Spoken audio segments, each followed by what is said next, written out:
Hello, मैं हूं नवनीत। स्वागत है आप सभी का द माइनस प्लस पे। आज के वीडियो में हम लोग बात करेंगे कि सरकार खूब सारे पैसे छापकर सबको अमीर क्यों नहीं बना देती। अगर सरकार के पास पैसे छापने वाले कागज और उसके साथ साथ मशीन भी उपलब्ध है तो सरकार क्यों नहीं गरीबी खत्म कर देती है खूब सारे पैसे को छापकर। बहुत ही आसान भाषा में इसको समझेंगे और एग्जाम्पल के थ्रू हम आपको समझाएंगे कि क्या ऐसा संभव है। अगर संभव नहीं है तो क्यों नहीं संभव है, इस पर आज के वीडियो में बात करेंगे। ठीक है, इस चीज को समझने के लिए आपको 3 स्टेप में हम बताएंगे कि क्या प्रोसेस है, किस तरह से पैसे छापी जाती है और कितना छापा जाता है और छाप सकते हैं ज्यादा कि नहीं। 3 स्टेप में हम आपको बताएंगे। पहला स्टेप है आपको पैसे की कीमत को समझना पड़ेगा कि पैसे की वैल्यू कब है, कहां है, किस स्थिति में है। एक एग्जाम्पल से समझिए आप इस बात को। मान लीजिए आप कहीं ऐसे जगह पर आप हैं जहां पर आप 5 आदमी हैं और वहां आसपास ना कोई घर है ना कोई दुकान है, कुछ भी नहीं है। आप 5 इंसान के अलावा वहां पर कोई भी नहीं है और आपके पास खाने का कुछ सामान है जो 4-5 दिन चलेगा और आप जहां पर फंसे हो वहां पर 5 दिन के लिए फंसे हो मान लो।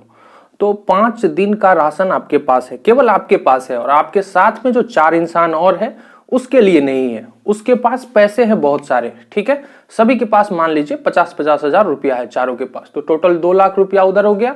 आपके पास पैसे नहीं है, केवल राशन है जिससे आप 5 दिन भोजन कर सकते हो। ठीक है, तब अब उस स्थिति में आप क्या करोगे, वो भोजन जो है अगर आपको वो 50 हजार अगर दे देता है तो क्या आप उसको वो अपना भोजन दे दोगे?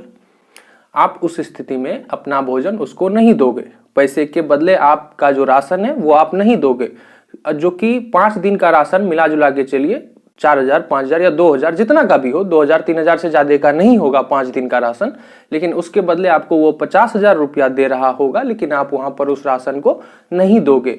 क्यों नहीं दोगे? क्योंकि वो राशन अभी इंपॉर्टेंट है, पैसा नहीं है। क्योंकि पैसा से आप अभी उस जगह पर कुछ भी नहीं कर पाओगे, लेकिन राशन से आप 5 दिन तक जिंदा रह सकोगे। ठीक है, तो पैसे की कीमत तब है जब उससे कुछ किया जा सके। और मेन बात यह है कि पैसे की कीमत नहीं होती है, कीमत होती है प्रोडक्ट्स की। जो आपके पास सामान है, जो आपके जरूरत के सामान है, कीमत उसकी होती है।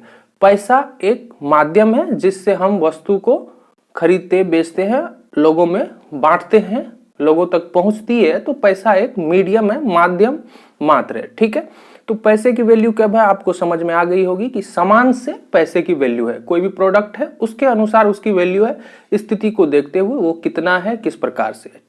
ठीक है, दूसरी बात अब देखते हैं कि सरकार खूब सारे पैसे क्यों नहीं छाप देती है अगर सरकार के पास मशीन है और कागज भी है। तो इसको समझने के लिए आप इस तरह से समझिए। मान लीजिए फिर से एक देश लेते हैं, एक कंट्री है जिसमें 5 इंसान है। ठीक है, पांचों इंसान के पास 500 रुपया है, टोटल 2500 रुपया हो गया। और उस देश में क्या होता है कि गेहूं की खेती होती है। टोटल 10 केजी गेहूं हुआ, इसके अलावा कुछ भी नहीं हुआ। धान, मक्का या कोई भी खनिज या कोई भी तेल, कुछ नहीं, इसके अलावा कुछ नहीं, केवल 10 केजी गेहूं हुआ है और सबके पास 500 रुपया, 2500 रुपया है। तो आप इसको इस तरह से समझिए, होता क्या है, जो रूल है, जो नियम है, उस 10 केजी गेहूं का जो कीमत हो जाएगा वो हो जाएगा 2500 रुपया।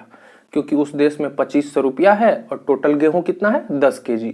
तो 10 केजी गेहूं का कीमत हो गया 2500 रुपया। ठीक है, 2500 रुपया मतलब 250 रुपए केजी गेहूं हो गया। ठीक है, अब सरकार क्या करती है कि उस देश में और बहुत सारे पैसे छाप देती है। मान लीजिए सबको 1-1 हजार रुपया दे देती है। 5 इंसान था, पांचों को 1-1 हजार रुपया दे दिया गया क्योंकि बहुत सारे पैसे छाप दिए।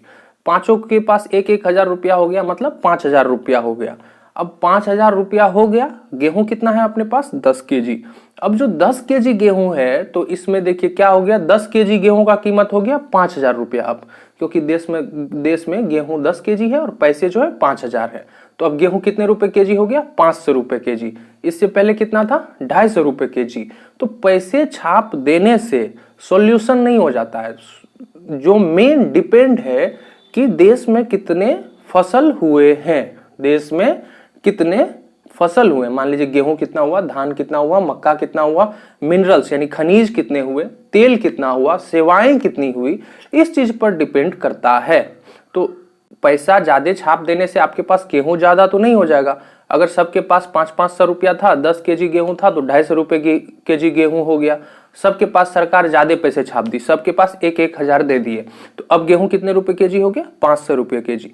एग्जाम्पल के लिए हम केवल गेहूं लिए हैं। यहाँ पर होता क्या है, देश में बहुत सारे फसल होते हैं, उसके साथ मिनरल्स होते हैं, जैसे खनिज, जो भी खनिज है वो होते हैं, उसके बाद ऑयल्स होते हैं, सेवाएं होती है, बहुत सारी चीजें, सबको देख करके उस हिसाब से पैसे छापा जाता है। तो बहुत सारे पैसे छापने से सभी अमीर नहीं हो जाते हैं। होता क्या है, डिपेंड करता उस देश में कितना क्या हुआ है।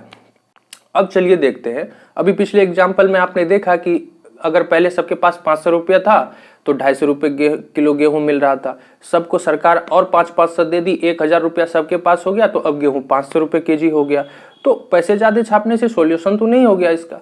अब देखिए, पैसा जो छापती है सरकार, वो किस बेसिस पे, कौन तय करता है, कौन छापता है, और कि क्या देखते हुए, क्या आधार क्या है कि कितने पैसे हम छापेंगे, 500 नोट, 1000 नोट, 10,000 नोट कितने छापेंगे, वो कैसे होता है? ये हमारा आखिरी स्टेप है।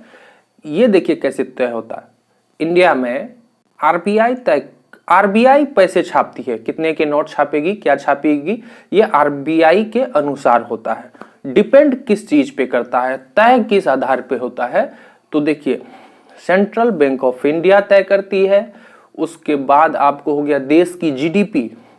जीडीपी मतलब सकल घरेलू उत्पाद, ग्रॉस डोमेस्टिक प्रोडक्ट जो होता है, मतलब जीडीपी को समझिए, देश में एक साल में पैदा हुए सामानों और सेवाओं की कुल वैल्यू।